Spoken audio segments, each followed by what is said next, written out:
You remember they're changing my voice. The last video was supposed to be about why a shorter life of righteousness is preferred to wickedness, and it's pretty obvious when you look at the characteristics I described, okay, in other people. Okay, no other guy will ever be worth dating again. It's just me.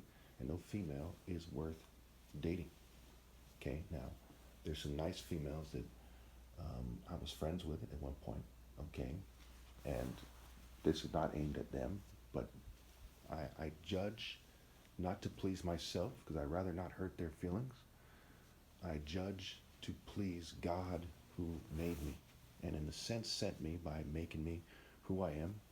And it doesn't take a genius that, you know, if you make grass to, you know, you're expected to grow and what have you, right? Or not, I mean, to do what grass does. When you make me, you expect me to be the way I am. Speaking of the way people are, obviously righteousness is greater than wealth.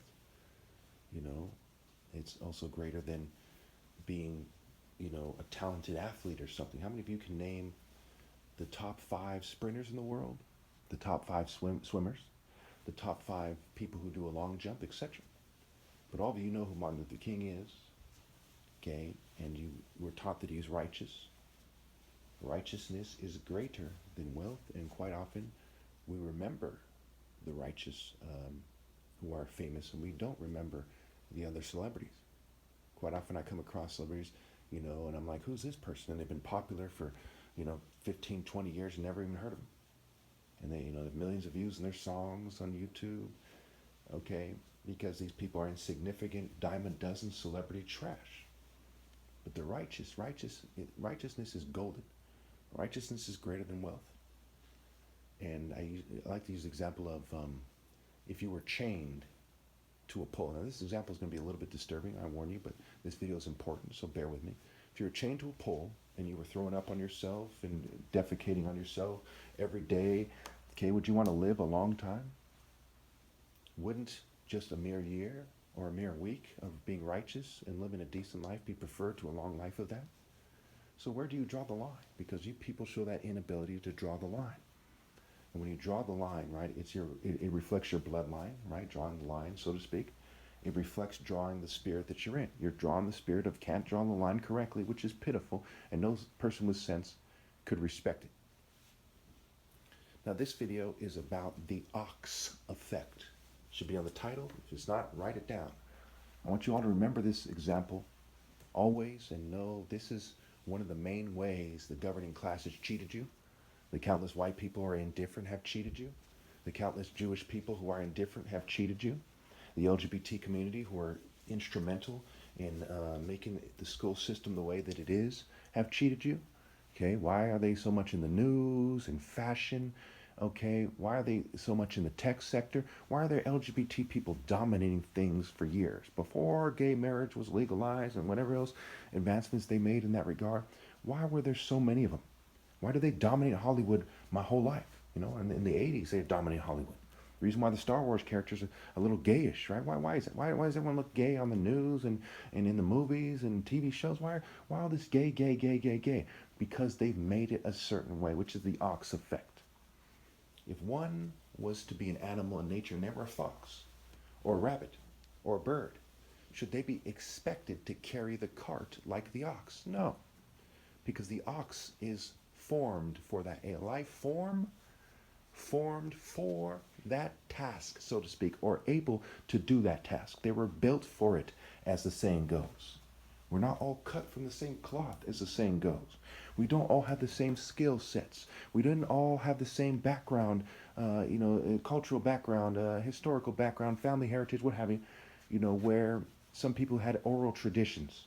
Some people have written traditions. I mean, there's one guy, he was arguing that the Jews are successful because they have a long written tradition, and not every culture does. So that gave them the upper hand in school. Someone else argued that when they read their writings in the synagogue, that they read it forwards and backwards. I don't know if that part is true, but that's what I was told. And it says it does something to the brain function, which enables them to be more successful in school. Okay, I believe that, that might not be the perfect example. That might not even be what is going on.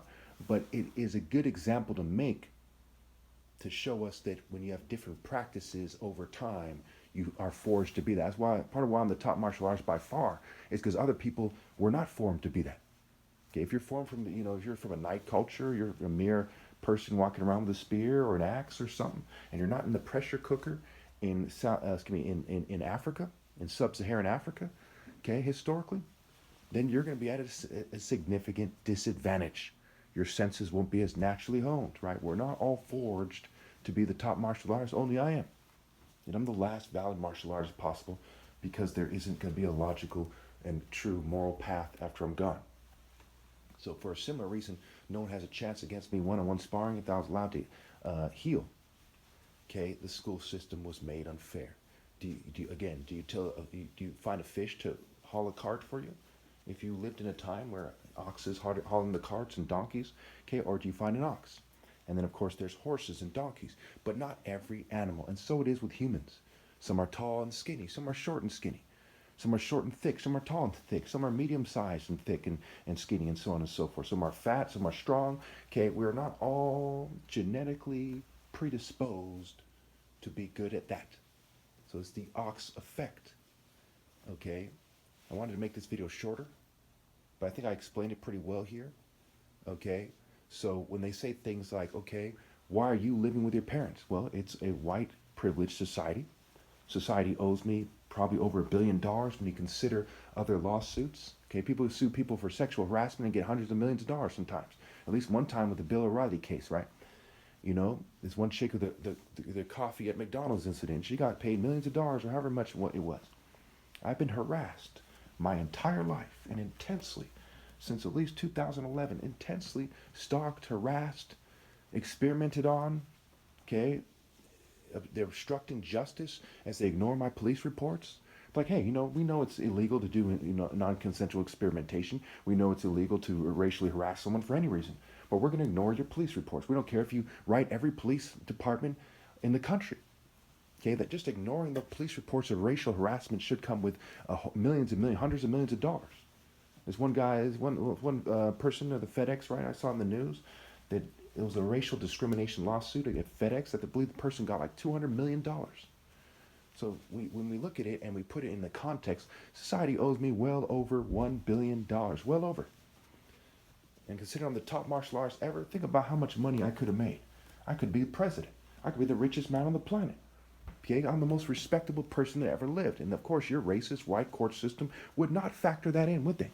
They say, well, no, of course not. They may as well sound like that while they say it. Because they're racist white people in court and token minorities. Freemasons, okay, Nathan Bedford Forrest was a Freemason. William Joseph Simmons almost certainly was a Freemason. Albert Pike, all these guys were racist scum associated with the Klan one way or another. Some people think that Pike has something to do with found in the Klan. He certainly was very clannish as a Confederate officer, former Confederate general, I believe it was, and he was very influential in Freemason. No, there's no shortage of racist white Freemasons all throughout American history and world history. No excuse for it whatsoever. Just racist scum who couldn't for the life of them imagine an African martial artist being greater than they are. Okay, at least imagining them accepting it and falling in line. If it isn't a racist, white, privileged brat, an inbred son of a gun, okay, that's why it's called son of a gun as opposed to son of martial arts sparring, okay? It's an SOB. Then they couldn't imagine falling in that order. They only going to fall in line with racist, white, Jew, and LGBT people. Okay, that's also part of the ox effect. They said, we're going to pretend everyone's an ox. Now tug the cart. Very, very, very pitiful. Should a multicultural society consider the different ways people learn? You betcha. If it doesn't, is it a racist, white piece of shit society? You betcha. I have no respect for America whatsoever. Okay, I could write book after book about how pathetic and evil America is, how fucking racist it is, and as an American, as someone born in America, I should have the right to say that. There's some YouTube rules that suggest that I don't. How the fuck you gonna not be able to criticize your own country? Can you imagine these weird-ass, racist, gay, sissy geeks in YouTube going, not that it's necessarily bad to be a gay person, mind you, but that just happens to be their description. Going, no, he's not allowed to say that. No, make us seem superior so we can coerce women, acting like a bitch. That's your people's message to God. We're going to persecute the most righteous person ever. We know there's a God or something out there, and we're going to persecute the most righteous person ever. And that's our way of insulting God on the highest level on behalf of our family and races and countries. Just fucking pathetic. Can you imagine me being part of one of those pathetic cultures even for a moment? Never in my life have I been part of a subculture, part of a faction of a culture that is a despicable, God-insulting, worm, bitch-ass, punk-ass, pushover, fair-weather, sheeple, social norm, fanatic, bitch-ass group. That is fucking punk. Few things are more bitch than nerd. Being insulting God by persecuting me, my goodness, that is the essence of bitch. Anyone who has any part in it, even for a moment, is an utter disgrace. If they were my children, I would execute them immediately. Wouldn't hesitate. I'd remove that disgrace as fast as I possibly could. But you people don't have heart like that. Obviously, I do.